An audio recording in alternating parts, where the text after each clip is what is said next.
Madame notre femme. Mbaya. C'est... Hein? Mais Madame notre femme. Oui. Comment tu vas? Ça va. Ça va bien? Oui, ça va. Moi, le commencement, si tu entends, c'était moi qui a dit de Kali de courir et de laisser. Parce que vidéo qu'on voit là, on nous a fait peur. Il a enlevé notre fuite. On a tous dit. Moi, je suis à Dubaï actuellement. Il fait 7 heures du matin. Je ne peux pas dormir. À cause des vidéos que j'ai vues là, la façon dont tu couper les habits là, la façon dont tu tenir le couteau là, la façon de ciseaux là, californe, tu coupes. Hé, Madame notre femme, j'étais tellement peur. J'ai hurlé.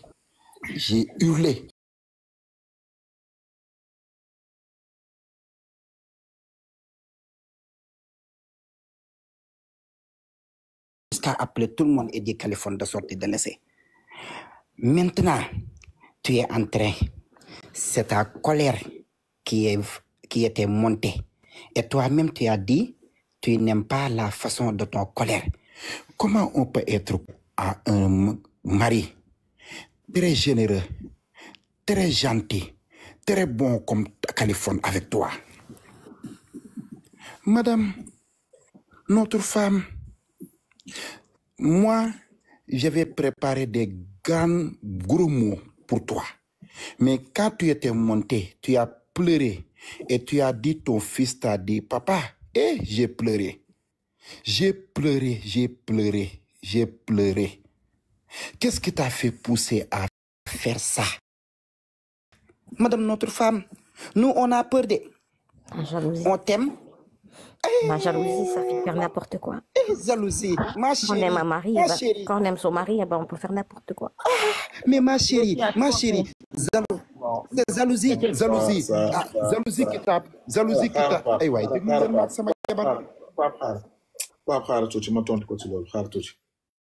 quand on aime son mari, il faut être jaloux? Non. Si ton mari fait quelque chose qui n'est pas faisable et autres, appelle ton mari face to face. Moi, c'est ça, j'aime pas. Si ça va pas, tu as le droit d'aller parler à tes parents ou bien mes parents. On va essayer. Mais ton mari a fait. Mais t'as pas trouvé ton mari aller à l'hôtel, hein? T'as pas vu ton mari amener une fille chez toi, hein? T'as pas vu un mari aller manger au restaurant avec des filles, hein? Non. Mais parler au téléphone avec des filles. Et même, comment tu as fait même pour savoir ça? Tu as enregistré. Donc ton mari, même s'il fait des bêtises d'or, ton mari t'a pas montré ça, hein? C'est toi qui es parti pour chercher, pour voir des problèmes. Bah, on t'a bien dit que qui cherche trouve. Pourquoi tu cherches? Tu aimes ton mari, calcule pas. Le temps que tu as vaste ça du viande, tu donnes ton mari. Et tu vas jamais voir ce que ton mari fait d'or. C'est ça l'amour. Mais aller au magasin, acheter un enregistreur, mettre à côté. Mais ce n'est plus du respect. Et si l'amour ou mariage, il n'y a plus de respect, ça ne va pas. Si mariage ou amour, il n'y a plus de confiance, allez. Ça. Une fois vérifier ton téléphone. Je ne l'ai jamais fait. Est-ce que je t'ai une fois dit, prête-moi ton téléphone, je regarde à qui tu parlais ou bien à qui tu as écrit message? Je ne l'ai jamais fait et je ne le ferai jamais. Parce que ce n'est pas mon droit. Ton téléphone, c'est ton téléphone. Je n'ai pas le droit de fouiller ton téléphone. Ce n'est pas du respect. Si ma tête tourne pour dire, hey, vérifie le téléphone de ta femme là. Non, je vais dire, madame, vas-y. Mais mon tête ne tourne pas pour dire, allez, vérifie le téléphone de ta femme. Et pourtant, je peux fouiller, peut-être je peux trouver quelque chose. Hein. Mais je n'ai même pas essayé. J'ai même pas essayé. Moi, je suis un homme. C'est toi qui n'as pas le droit d'aller chercher aux hommes. Mais un homme a le droit d'aller chercher des femmes. Toi-même, tu sais bien. Surtout tu es musulman. Si musulman, tu es sénégalaise. D'origine, je suis sénégalais. Tu connais notre culture. Hein? Tu sais très bien. Tu sais très bien même. Si tu veux ton mari, c'est du respect. Mais ce que tu as fait là, tu sais que c'est impardonnable. C'est pas la première fois. Il n'y a même pas un mois. Et Kali? Ça fait un mois, tu m'avais enregistré au salon. J'étais dans la chambre, je parlais au téléphone. Tu as quitté le salon, tu m'as trouvé dans la chambre. Par respect, je me suis levé. Quand je me suis levé, je suis parti même jusqu'à la cuisine. Mais tu t'es levé pour me trouver, pour se cacher, pour enregistrer. Ça se fait pas. C'est pas du respect. C'est pas du respect. C'est pas du respect. C'est pas du tout du respect. Et pourtant, quand j'ai su que tu m'as enregistré, je t'ai dit que ça soit la première et la dernière fois que tu me fais ça. J'ai pris mon bagage. Je suis venu chez mon frère.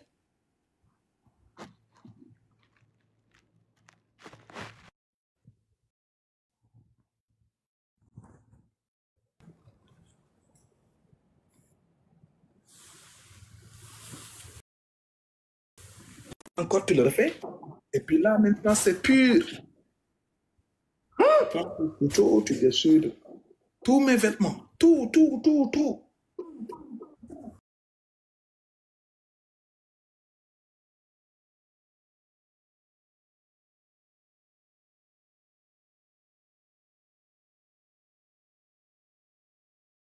Donc du ngeen ma déglu nag yéen tamit ngir yàlla lii mbaa jàmm la kaa bi man nii sama kaa la da ngeen may ma wax samay dëgg bu ma kenn dog déglu leen ma madame notre femme j'étais en train de te parler mais on m'a coupé je sais que tu aimes Kali et moi aussi je sais que Kali t'aime entre toi et Kali il y a l'amour et je peux témoigner ça. Je sais que Kali t'aime tellement fort et toi aussi tu aimes Kali tellement fort. Mais ce que tu as fait, c'est un grand délit. Et c'est pas facile à pardonner comme ça, madame, notre femme. Et c'est pas la première fois, pas la deuxième fois, pas la troisième fois. Je sais que tu m'as répondu la jalousie. Pambaye, la première fois, je détruis ses habits. Non, les problèmes. Oui, les problèmes. Mais je veux dire, les problèmes, on en a. Mais c'est la première fois que je suis arrivée jusqu'à ses vêtements. Mais les gourdins que tu as pris, gourdin. Quel gourdin? Tu as pris gourdin, court. Tu veux tabasser ton mari avec court. Ah. Les ciseaux qui nous a... Tu peux dire... Pambaye, aujourd'hui, je peux tout accepter. Aujourd'hui, même si tu prends une ceinture, tu me tapes, je ne vais pas dire non. Oui, tout ce que tu vas dire, je vais accepter. Mais le problème est qu'on a peur. Parce qu'on ne sait pas si Kali retourne, qu'est-ce qu'il va encore subir. Parce que la façon, moi, Kali m'a envoyé les vidéos. Quand Kali m'a envoyé les vidéos, là, j'ai vu vidéo là, la façon tu dis Californie, la façon tu coupes là, et tu as coupé couteau, même temps, tu as pris eau de javel, tu coupes, tu parles, tu coupes la colère qui est parlée dans les vidéos là. Ça m'a fait peur, madame. Et c'est ça qui m'a peur. Ce jour-là, je l'avoue, j'étais folle. Tu étais? Pas moi-même, j'étais folle. Comme des jours tu es folle, des jours tu es toi, tu es weird. C'est ça le problème, je ne sais pas quand tu seras encore folle. Je suis très calme. Pourtant, il me connaît bien. Oui, actuellement tu es calme. Mais je ne sais pas. Quand il fait ses lives, je lui ramène la boisson, je lui ramène du manger. On voit tout. Je m'occupe de lui quand il fait ses lives. On voit tout. Je m'occupe de lui quand je fais ses lives. On voit tout. Tu donnes des Sprite, des Coca-Cola, des tu viens même, tu Comme on a caresses. dit, comme on a dit ici que c'est moi, sa femme, je travaille dans les usines de boissons. Voilà. On a dit que c'est moi qui travaille dans les usines de poissons. C'est pour ça que Khalifa ne travaille pas. Ah, nous, vraiment, j'ai le cœur meurtri. J'ai tellement yirmandé de toi. Je te yirm. Tu comprends, Olof? Tout direct. Tout direct, ok.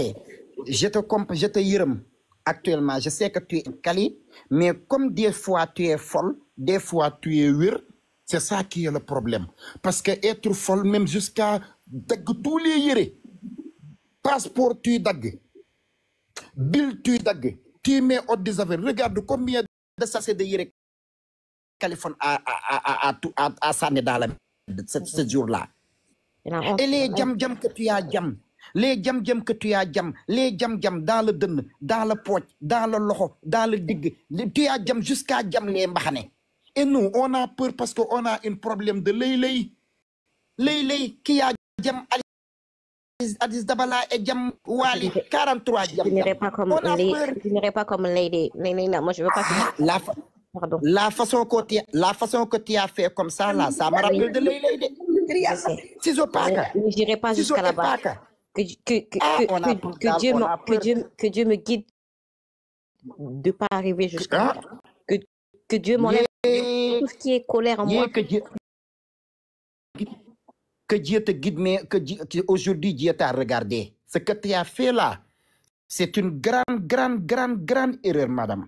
Moi, quand j'ai vu les vidéos, j'ai prié Californie, j'ai même mis dessus mes pieds et dire Californie ne sort jamais ces vidéos.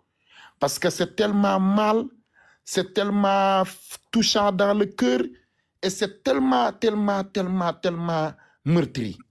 La façon dont tu coupais les habits et les couteaux et les ciseaux, je sais que quand on a jaloux, on fait quand les femmes se colèrent, il fait des choses qui ne sont pas bonnes. Mais aussi, ce niveau de polarité, c'est tellement peur parce que ça veut dire si tu avais la chance de poignarder Kali, tu le poignardes et quand on dit que tu étais folle, c'est ça qui t'a fait compris ça. Donc nous, on veut que tu continues ton mariage avec Californie parce que Doro, il a besoin de son papa à côté de lui. Et toi aussi, tu as besoin de Californie. Et laisse-moi te dire, madame notre femme, un mari comme Californie n'est pas facile en France. France là, tous les garçons sont out service. Si tu veux trouver un bon mari là, africain là, tu dois aller jusqu'en Afrique pour le chercher. Et même en Afrique, il n'y a pas. France, tu trouves les Bangladesh, ou tu trouves les Albanie, ou tu trouves les Algériens. Les garçons noirs là, massent pas, boivent pas, nyamani yarani. Si tu veux marier, tu vois les garçons qui passent dans les gares là, qui courent avec les policiers dans les tours Eiffel. Mais un mari comme Californie, 44 ans, jeune tout frais. Et si tu vois Californie là, tu sais que c'est lui seul qui peut te yobou. Je sais que tu as fait ce que tu as fait, mais tu as pensé ce que te Californie te yobou là. Tu dis que personne ne peut pas. Ah, regarde Californie, un garçon très beau comme ça là. Très yirmanda. Très yirmanda. Si tu regardes à Cali, tu sais qu'il a de la yirmanda contre les femmes. Mais ce que tu as fait nous a fait tous peur. Les gens qui sont dans la live, ils ne comprennent pas parce qu'ils n'ont pas vu les vidéos en direct. Mais nous, que Californie a envoyé les vidéos en direct, on a vu tout ce que tu as détruit là, la façon dont tu l'as détruit là, la façon dont tu ciseautais là, la façon dont tu coupes là avec le couteau là. Et, madame, nous, on a peur. Et on a un problème aussi parce qu'on ne veut pas que tu te rompes avec Kali. On ne veut pas que tu te sépares avec Kali. Tu continues avec Kali. C'est ça le problème, madame notre femme. Ce jour de Tabaski, tu nous donnes cette devenelle. Je l'ai amené. C'est le papa de mon enfant qui vient d'avoir 31 ans. Mon fils est marié maintenant. Il a même un enfant. Mais quand j'ai amené son père ici en Italie, il n'y a rien que j'ai pas fait pour lui. Pour te dire, pour l'amener ici, j'ai vendu mes bijoux en or. C'était juste pour laisser de l'argent à sa famille. Parce que c'était lui qui entretenir sa famille au Sénégal. Moi, j'ai vendu des bijoux pour laisser 1 million de francs CFA à sa maman pour les dépenses quotidiennes de sa part. Et j'ai fait nos billets. Je l'ai amené ici. Quand je l'ai amené, il parlait même pas italien parce que tu sais que ça prend beaucoup de temps pour apprendre la langue. Moi, en 2 mois, je l'ai trouvé boulot à travers un ami. C'était moi qui appelais au travail pour faire l'interprète entre lui et son patron. Alors, il a commencé à travailler. Même pas 4 mois qu'il est en Italie, là où je l'ai porté à travailler. Il sortait avec une femme italienne. Il parlait même pas italien.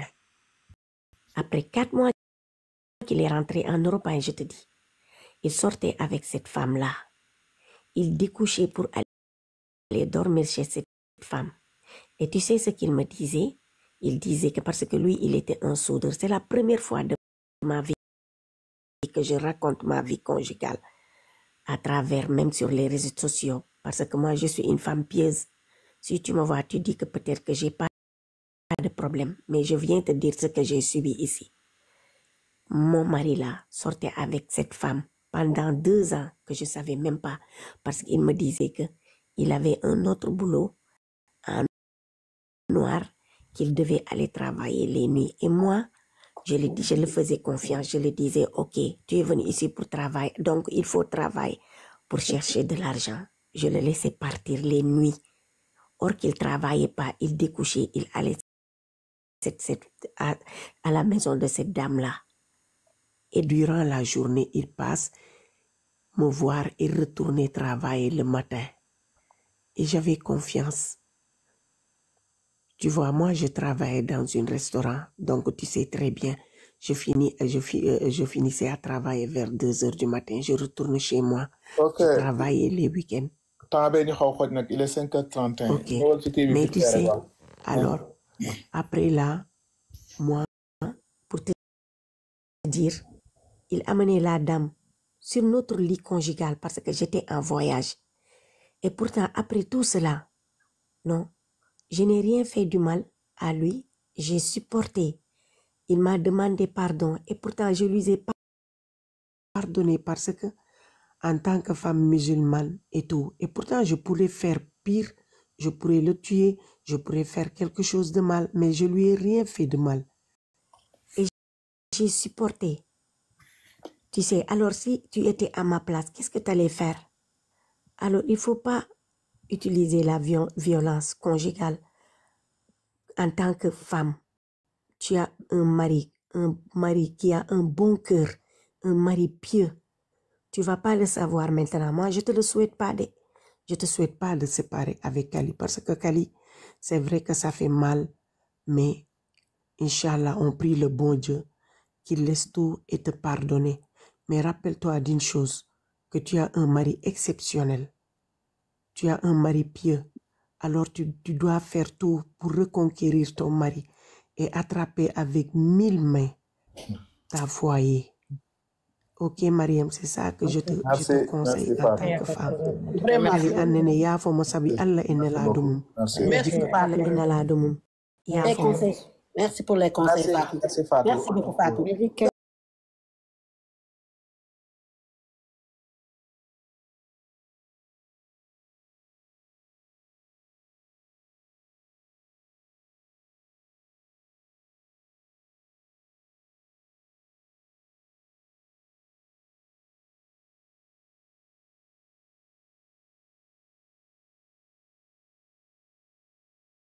Derrière lui, là, en train comme un gamin. Moi, c'est pas lui. Hein. Moi, je suis un responsable. Non, moi, je suis un homme responsable. Moi, je suis pas comme Narbi. Hein. Que ta femme soit On appelle ça de l'amour. Non, c'est pas l'amour. Arrête de dire l'amour. L'amour. Elle t'aime, elle t'aime. Non, non. Quand on dit l'amour, tu respectes ton mari. L'amour est à plusieurs côtés. Non. Willy Pandé, ton mari sur les réseaux. C'est pas gentil. ñëpp yàpp sa jëkkër. C'est pas gentil. Non. C'est pas gentil. Non. Moi, je sais que c'est pas gentil. Ouais, parce que tu as vu, tu vois là toujours xoolal compte bi yëg ñaareelu Kaliphone. Et le fait que mu gis compte bi ma yégal ni ñaareelu Kaliphone rek moom mu def di troisième kii. Mais toi là, il faut Non, enlever ton... xale bu tuuti la. Mais enlève ça. Non, c'est pas grave. Non, c'est un jeu. Non, c'est xaaral. Le fait que nit kon préfère tuddee ko ñaareelu Kaliphone mais ñaata yoon la nit bind fii damay samp si Kaliphone Kali mon combat ainsi ce n'est rien.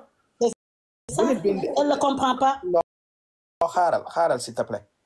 Kii bu bindee ñaareelu Kaliphone c'est une gamine boo xam ne après parce que je croyais que dafay ñëw sax pour jëm fi naxe wala leneen xale la tonton sax la may woo yaa ngi dégg parce que je l'ai écrit sur TikTok il m'a dit tonton Kaliphone c'est moi et elle m'a parlé c'est qui c'est une gamine et je la protège parce que elle fait partie de mon team di ma partager di tapoter pour les gars la même na mute je l'ai même mis modératrice pour que nit ñi xàmmee ko bañ ko di sax muté c'est juste elle joue parce que am nañ ñëw fii bind taawu Kaliphone d'autres bind la fille de Kaliphone d'autres bind caatu Kaliphone elle préfère dire ñaareelu Kaliphone mais elle sait bien que am naa sama ñaareel donc moom bindee ñaareelu Kaliphone c'est juste c'est une jarbaat et puis y a rien de mal koo xam ne mu ngi Sénégal xale la ainsi de suite c'est juste bëgg xam man en personne je l'ai écrit je l'ai dit tu me dis yow la kan sinon je te bloque mais pare ma di Kali elle est même Haalpulaar c'est moi sangam xale âge bu mu am yëpp xam na après ma ne ok pas de souci ça me dérange pas c'était juste man képp koy topp si man di bokk sama team nga def faux profil war naa mën a xam yow la kan parce que bëgguma ngay dem ci yeneen compte dafa saaga ñu ne compte bi def ñaareelu Kaliphone moo ñëw fi saaga nu fekk c'est infiltré la moo tax nag après je me suis dit que c'est pas grave je vais la laisser donc dama ko def sax modératrice. Tu sais madame notre femme c'est une grande défenteuse. Non, à cause de défendre. Je sais, oui. Attends, à cause de défendre, tu as vu quelqu'un faire ñaareel et toi, tu as fait troisième. Confirmé par Kaliphone. Toi, tu es défendeuse de madame notre femme. Toi, tu es grande défendeuse. Avant, toi là. Ben jour, xaaral wax la. Toog na fi benn jour. Mami Kia mu jékki-jékki na Mami Kia sama gel la. te sur le Saint Coran. Mami Kia mu ngi Paris. Mami Kia sur le Saint Coran ak parce que bi 2019 laa teg bët Mami Kia fii Paris c'était ba Sénégal gagné mu ne ma Kaliphone mais nag Mami Kia depuis quand tu es là mu ne woy depuis lii après Mami Kia wax na fi keroog live la Wally Seck bi mu ngi toog si tribune moo xaritam man maa ngi si suuf Mami Kia même téléphone bu ñu waxantee si affaire cas yi la mu ne ma patron sax la may woo patron fii nii ainsi de suite wallahi wal azim mais là il va faire même Mamita bi def laay barki dem na attaqué Mamita ne Mamita sama gel la te Mamita mu ngi nii y a même pas 2 jours lañ ci Mamita nga xam ne man la doon taf di naan Kaliphone. Et deuxième femme qui est jaloux. Même pas la première femme qui. ñaareel Kaliphone ñëwal lan nga bëggoon wax. xaw ma ñaareel xaw ma yow it xaw ma nan laa la war a toog ubbi sa micro dafa tëju.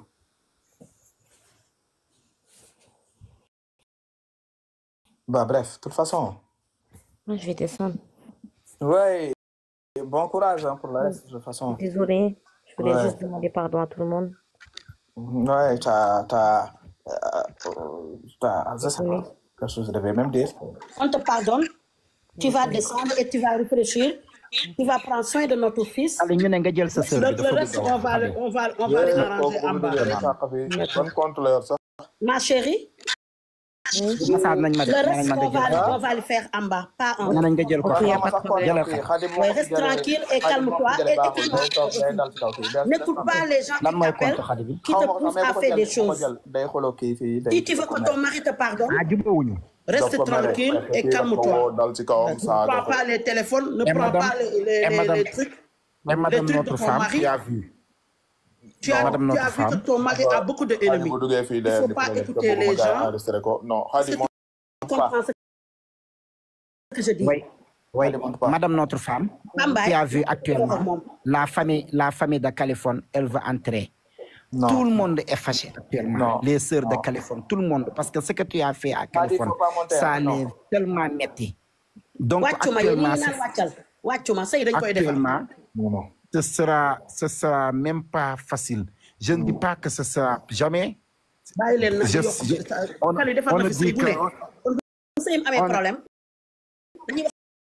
jabaram dëgg ba pare xas jabaram teewul dañ koy defar ñun dama ne sëy Kali sëy metti na fi mooy lim leen wax sànq xam nga gis nga Kali sëy dañ koy defar ñii di wax essai bul tontu ñii di la wax wàccal yow fii sa kër la xam nga ni du kenn mënu la fi wàccee xam nga boo toogee commentaire yi naan yéen wax wàccuma da ngay ñàkkaloo sa ba fay def magum jëmm bàyyi commentaire yi nga xam ne seetaankat bu ko lijjanti ñi seetaankat lañu rek mais boo leen waxee bu yàggee ñoom ñëpp koy tay di la dal sa kaw après wax la loo xamante ni mooy loolu yéen ñi ku ko fi wax daal dam koy miitan nekk leen nit si la man mii ñu ngi yàq lu mel ne talaata yi waaye faalewu ma madame notre femme dama ne commentaire yi ku leen topp ñu rey la nga dee ma ne li ñuy wax madame notre femme aujourd'hui là moi qui est frère de Kaliphone